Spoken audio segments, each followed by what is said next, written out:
Welcome to UPLEVEL, Real Health, Real Talk with Dr. Jenna Blasi. I'm Dr. Jenna. I spent years crafting ways to help women thrive, and I want to help you do the same. On this podcast, we dive deep into health at every level, focusing on the mind, the body, and the spirit. This is where real conversations meet transformational wellness. We'll be talking about all the things that truly matter, from nutrition and fitness to lifestyle, mindset, and personal development, plus the real deal on managing stress and navigating menopause. So if you're ready to elevate your health journey with authentic, transformative insights, you're in the right place. Let's get started.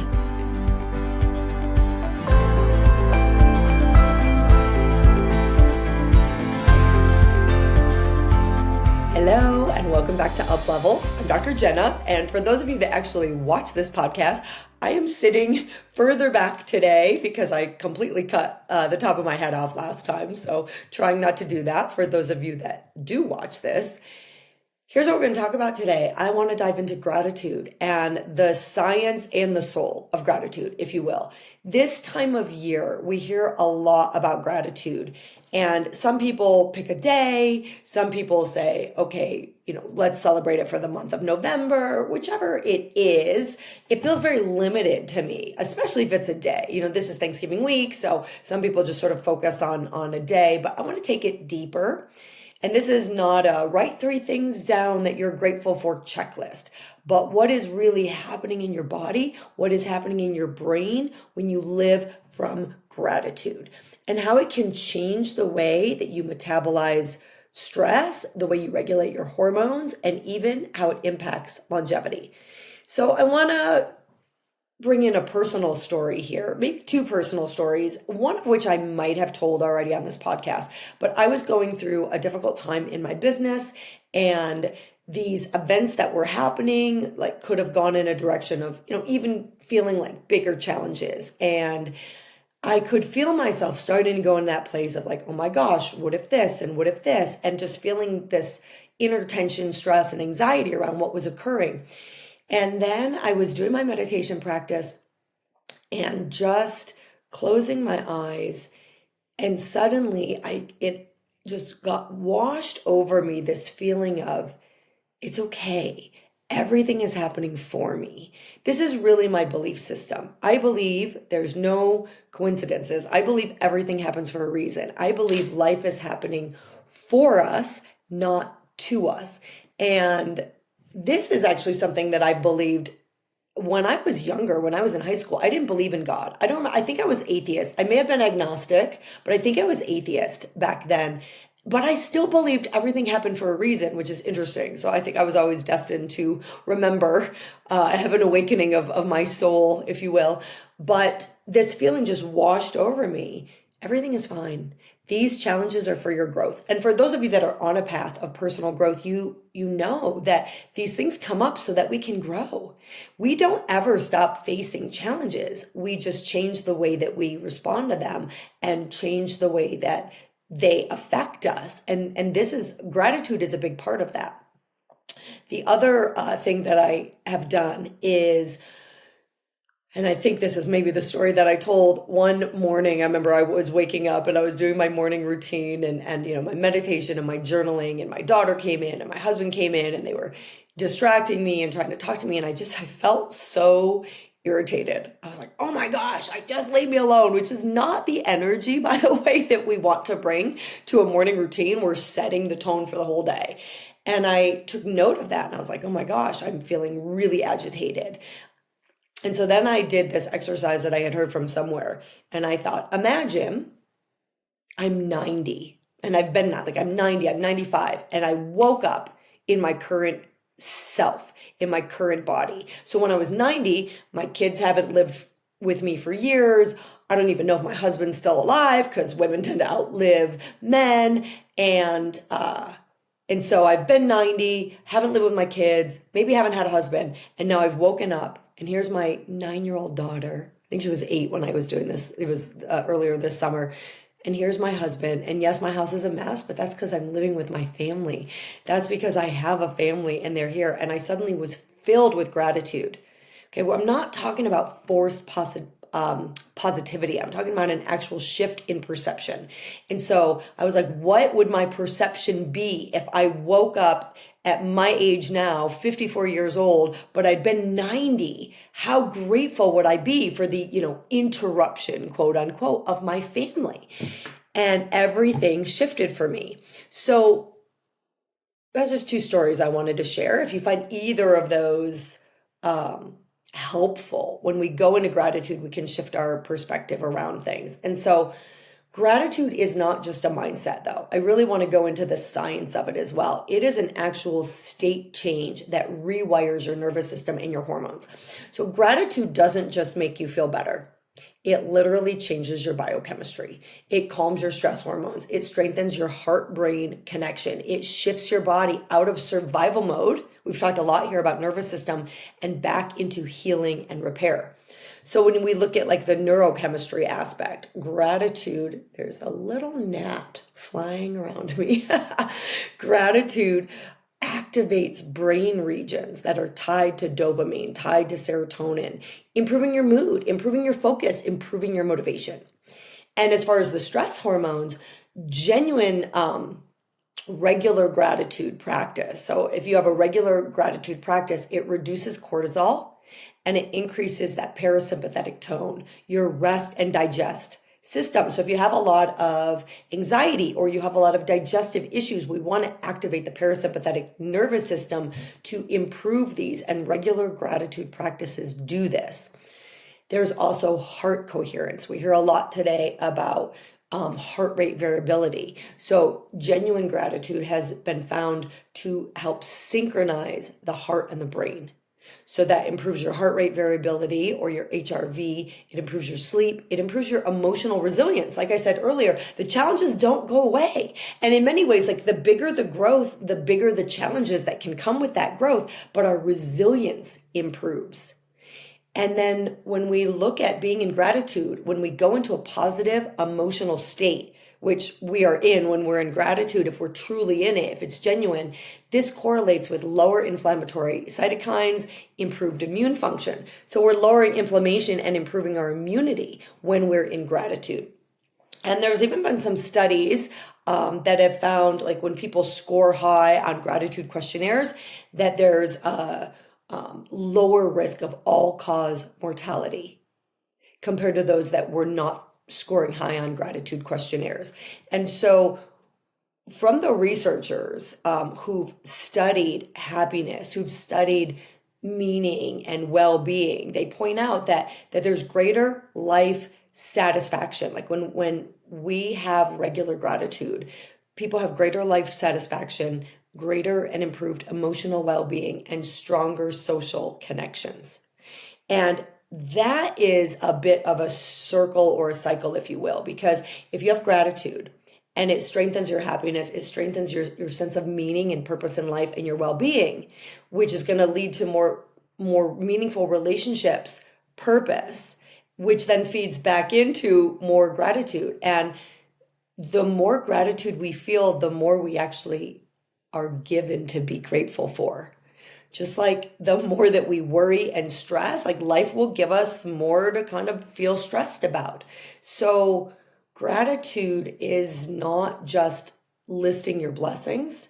It's also aligning with our purpose, our relationships, and our growth. So that's a bit of the science of gratitude. Now let's get into the soul of gratitude and the energy and using gratitude as a perception. Gratitude shifts the lens that you're experiencing life through. Like that lens of me when I was doing my morning routine and I was like, "Argh," and then I shifted and I was like, oh my gosh, but what if you didn't have this every day and you just came back to it? It shifts the lens through which we're experiencing life. So it's our energetic medicine, if you will, to antidote fear, to antidote those feelings of lack, the resistance. When you choose gratitude, you move from what's missing to what's available. And this is so important in every aspect of life. If you are working on improving your health, improving your body composition, improving your wealth, when we focus on what's missing, we are watering that garden. What we focus on grows. When we focus on what's available, what's possible, then we're watering that seed of possibility. Think about in a relationship. If you are constantly focused on what's missing, you don't do this and you don't do this, and how come you're not this way?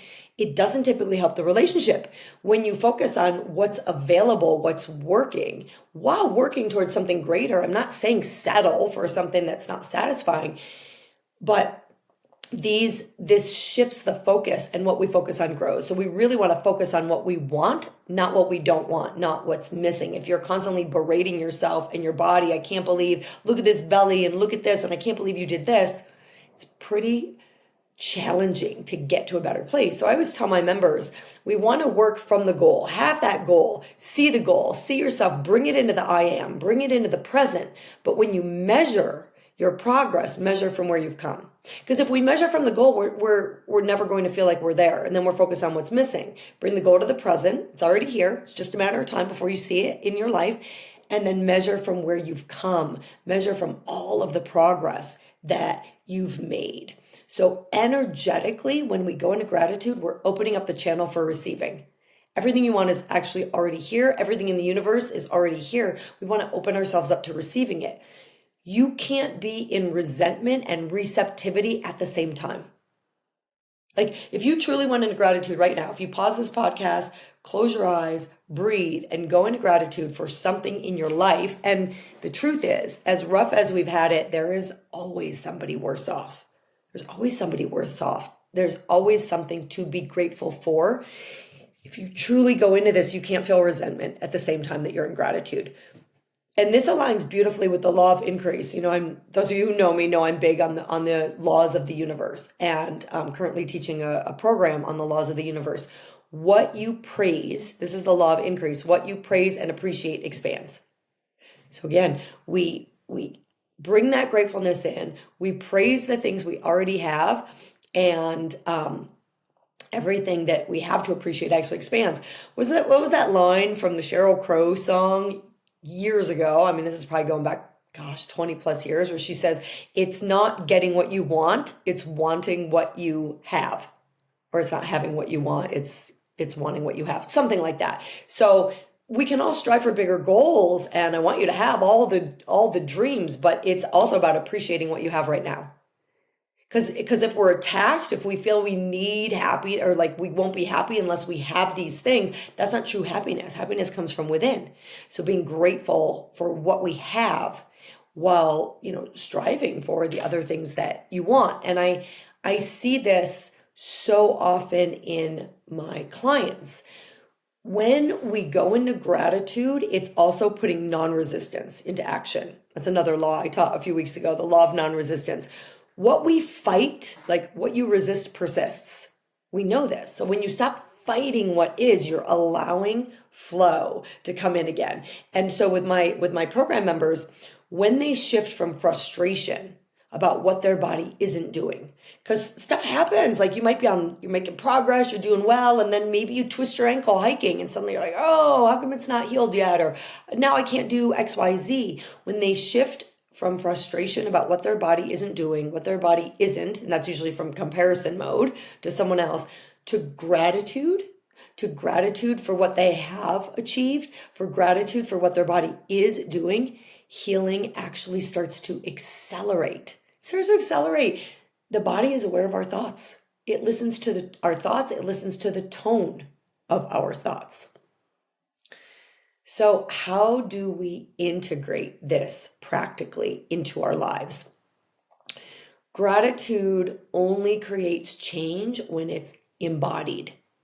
We're not performing gratitude. It's not for show. We're not pretending, oh, I'm so grateful.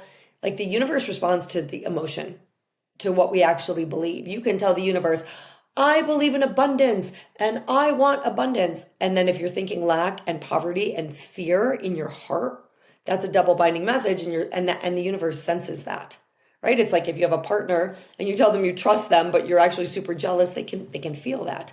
And so It's really about embodying and truly coming from gratitude. So a few ways, a few things that we can do. One, pause and feel. Once a day or more, but once a day. I always say start small. Once a day, close your eyes. Bring your hand to your heart and name one thing that you're grateful for, but then feel into it. Take 10 to 15 seconds to feel into it. So think of that thing that you're grateful for. Sometimes I'm not always as patient with my 9-year-old as I would like. More often than I would like, I'm not as patient as I would like with my 9-year-old. And to shift out of it, because sometimes I feel so justified, in my whatever. And I'm like, oh my gosh, what is my problem? So then I have to pause and I have to feel into this sweet little being and how grateful and how hard I worked to bring her into the world. I had 3 miscarriages before I was able to bring her in. So feel into it for 10 seconds, because that's when we signal safety to the nervous system, right? We've talked about safety in the nervous system. That pausing and actually feeling into it for long enough that your nervous system can go and feel safe. Number 2, you can do a gratitude reframe. And I've given a few examples of that. When stress hits, you can ask, what's the hidden gift here? What's the hidden growth here? When I was feeling that anxiety and that stress about some things going on in my business, I was like, okay, there's a message here. There's a growth here. There's a gift here. And so actually reframe what's happening into that gratitude reframe, because the hidden gift is something to be grateful for. The growth is something to be grateful for. When we don't like those extra, I always use the example, those extra 2 squats at the gym, but then you get the body you want. In the pain of that squat, you can shift into like, oh my gosh, I know I'm doing what I need to do to change my body. Third thing you can do, and again, you don't have to do all of these, pick one. Do an evening anchor. Our days can just go, and we're running around like chickens with their heads cut off. So replace your like, oh, what do I need to do? What do I need to do? What do I have to do tomorrow? Oh my gosh, there's all the things, which just leads to stress and anxiety, with maybe something more like a thank you review. Sometimes I do this with my daughter before bed. What are we grateful from the day? So a thank you review before bed completely shifts the energy. It lowers nighttime cortisol and it can improve your sleep quality. You go into that parasympathetic state by shifting into gratitude and thankful. And I tell folks, like, if you have goals and you're working on goals regularly, be thankful for the goals as if they occurred. Like if you have a goal to work out four days a week and maybe you didn't work out that day and you had intended to, thank yourself as if you did, because you're training your body and your mind to be doing those things so that before you know it, it's actually happening. And so being grateful for both what we have as well as thanking future things as if they've already occurred. And then number 4 is like in your relationships. Where can you express gratitude? Tell someone directly what you appreciate about them. Research shows that gratitude boosts oxytocin and connection. And don't we love being around the people who lift us up, who see the good in us? So see that good and tell them, praise that good, even if it's a stranger, but it will also strengthen your friendships, your marriage, your relationship with your children, your friends, when we bring that gratitude to the light, so to speak, or in our words. So gratitude is really a bridge, if you will, between the science of the body and the energy of the soul. Like those of you that have this deeper connection can feel what gratitude feels like on a soul level. And then in the science, we know what gratitude does. And we're learning more and more about people that say that they regularly feel gratitude. They feel more life satisfaction. They feel more purpose in their life. They're living happier lives. And it's not about waiting. I should say this. It's not about waiting for the thing. It's not like when I have this, I'll feel grateful. And that's what some of us do. When I have this, I'll feel grateful. No, we've got to feel grateful now. When I was trying to conceive my daughter, I was writing every day, I'm so happy and grateful for our baby, for me being pregnant and having a baby. But at the same time, I was fully grateful for our life as it was. And so it's not about pretending everything's perfect. That doesn't work. And you're going to rebel against that on some level. It's not about pretending everything's perfect. It's about choosing to see things differently. It's about choosing, those rose-colored glasses, or we can put on the glasses of skepticism. It's about choosing to see through a lens that restores your balance, your health, your peace. And I know for me, like my meditation practice, my relationship with God or spirit, this is a deep belief. It's not me convincing myself. It's truly what I believe, that there is a higher purpose. Just like with a child, if you put medicine on their wound and it stings, but you know that it's for their betterment, even a salve sometimes can sting. And they're like, why are you doing this? This is so mean. Don't do this. But you, from a higher perspective, know that it's what's required to heal them. Well, a lot of what goes on in our lives is what's required for our soul, for our soul's purpose and journey. And even when it's painful, we can shift that lens from that higher perspective. So if you have a daily practice of meditation or prayer or whatever that looks like for you, it becomes an actual different awareness. You're not trying to convince yourself. It's just like the lens changes. And once we expand our awareness, we can't unknow, we can't unsee, we can forget information, but an awareness, a true awareness is, we will always have it. So gratitude is an amazing key to turn what we have into enough, and enough is where healing begins. It's where happiness begins. It's where the true gift of life, I feel like, begins. That might sound a little dramatic, but it's really where it all begins. So thank you all so much. It is a daily practice, by the way. It's not like we do gratitude and then we're done. And I think I've talked about gratitude in the past, like when I do gratitude journal, like sometimes you'll have, I list 10 things I'm grateful for. As soon as it becomes a checklist, you're not benefiting from it. So one of the ways to make it not be a checklist, if you do, I went deeper than like a gratitude journal today, but if you do choose to do that, I would say add the why. I'm so happy and grateful, now that, and why? Why are you grateful for those things? And I would encourage you to include the challenges and include the things that you think you're not happy about. Bring gratitude, because any of us can feel gratitude when things are going well, right? But can we feel gratitude when they're not? Can we feel gratitude amidst the challenges?